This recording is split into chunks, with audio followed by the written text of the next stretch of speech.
അതിവേഗ rail corridor corporation പിരിച്ചുവിടണമെന്ന് ആവശ്യപ്പെട്ട് താലൂക്ക് ഓഫീസിലേക്ക് അതിവേഗ റെയിൽപാത പ്രതിരോധ സമിതി മണ്ഡലം കമ്മിറ്റിയുടെ നേതൃത്വത്തിൽ മാർച്ച് നടത്തി.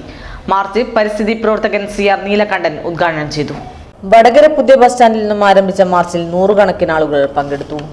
78,000-ഓളം കുടുംബാംഗങ്ങളെ കുടിയൊഴിപ്പിക്കുന്നതും രൂക്ഷമായ കുടിവെള്ളം വൈദ്യുതക്ഷാമം ഉണ്ടാക്കുന്നതും 1.5 കിലോമീറ്റർ ചുറ്റളവിൽ താമസിക്കുന്ന ജനങ്ങളെ ദോഷകരമായി ബാധിക്കുമെന്ന് പഠന റിപ്പോർട്ട് തന്നെ പറയുന്ന അതിവേഗ റെയിൽ കോറിഡോർ കോർപ്പറേഷൻ പിരിച്ചുവിടണമെന്ന് ആവശ്യപ്പെട്ടാണ് ജനകീയ മാർച്ച് സംഘടിപ്പിച്ചത്. തിരുവനന്തപുരം മുതൽ കാസർഗോഡ് വരെ 524 മീറ്ററിൽ 110 മീറ്റർ വീതിയിലാണ് സ്ഥലം സർവേ നടത്തിയത്. വടകര മണ്ഡലത്തിൽ മാത്രം 1000-ഓളം വീടുകളാണ് അതിവേഗ റെയിൽപാത പദ്ധതിയുടെ ഭാഗമായി ഒഴിപ്പിക്കൽ ഭീഷണി നേരിടുന്നത്. 20 മീറ്റർ വീതിയിലാണ് സ്ഥലമെടുപ്പെങ്കിലും ഇതിനു ചുറ്റുമായി ബഫർ സോൺ ഉൾപ്പെടെ 110 മീറ്ററാണ് ഇതിനായി നോട്ടിഫൈ ചെയ്തിരിക്കുന്നത്. അതിവേഗ റെയിൽവേ മൂലം സ്ഥലവും വീടും നഷ്ടപ്പെടുന്നവരാണ് രാഷ്ട്രീയ ഭേദമില്ലാതെ പ്രതിരോധ സമിതിയുടെ നേതൃത്വത്തിൽ വടകര താലൂക്ക് ഓഫീസിലേക്ക് മാർച്ച് നടത്തിയത്. മാർച്ച് CR നീലകണ്ഠൻ ഉദ്ഘാടനം ചെയ്തു. രാജ്യത്തിന്റെ സമ്പത്ത്, പൊതുസമ്പത്ത് കൊള്ളയടിച്ചു കൊണ്ടുപോവുക.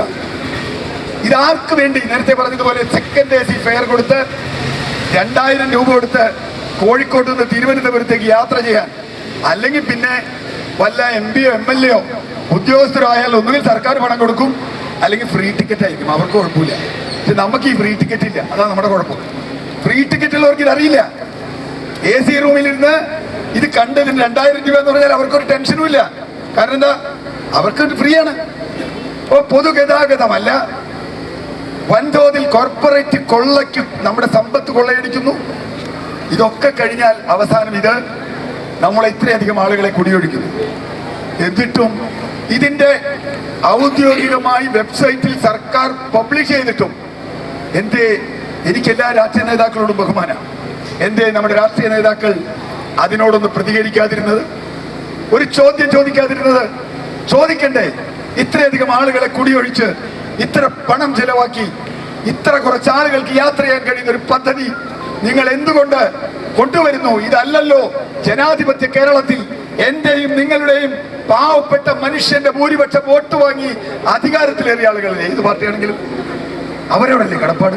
ആരോടാ നിങ്ങളുടെ കടപ്പാട് എന്ന പ്രാഥമികമായ ചോദ്യം. അതിലൊക്കെ പ്രധാനം നമ്മുടെ രാഷ്ട്രീയ പാർട്ടി നേതാക്കൾ ഇതിന് ഓശാന പാടിക്കൊണ്ട് പോരുക. CK മൊയ്തു അധ്യക്ഷത വഹിച്ച ചടങ്ങിൽ TK Sibi, CK Padmanabhan, Parakkal Abdulla, N Venu, കോട്ടയിൽ രാധാകൃഷ്ണൻ, രാജേഷ് ആയാട്ട്, സുരേഷ് ബാബു തുടങ്ങി രാഷ്ട്രീയ, സാമൂഹ്യ, സാംസ്കാരിക രംഗത്തെ നിരവധി പ്രമുഖർ പങ്കെടുത്തു. 3 മണിക്കൂർ കൊണ്ട് വടക്ക് നിന്ന് തിരുവനന്തപുരത്ത് പോയി തിരിച്ചു വരാൻ ഏത് ഭരണത്തമ്പുരാക്കന്മാരെ കണ്ട് വണങ്ങാനാണ് ഈ രാജ്യത്തിലെ പാവപ്പെട്ട ജനങ്ങൾ 3 മണിക്കൂർ കൊണ്ട് തിരുവനന്തപുരത്തേക്ക് പോകേണ്ടത്?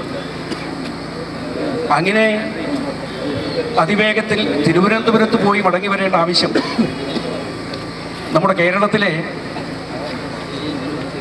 ജനങ്ങൾക്ക് എന്താണുള്ളത്?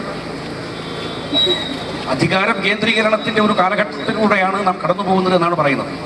സത്യം, ജാഗ്രത, മാറ്റം, ഭദ്രത, ഹൃദ്യമായ സേവനം.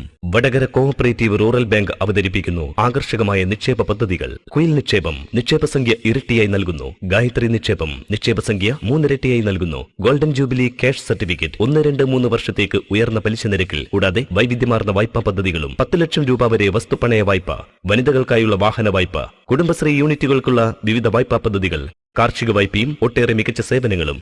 Vadakara cooperative rural bank, Vadakara main ബിയോ road, Vadakara town, Vadakara Narayana Nagar new bus stand, net street, Azhiyur, Kannukkara, Chemmarathur, Puthuppanam, Mayyannur, Thazheyangadi, Thodannur.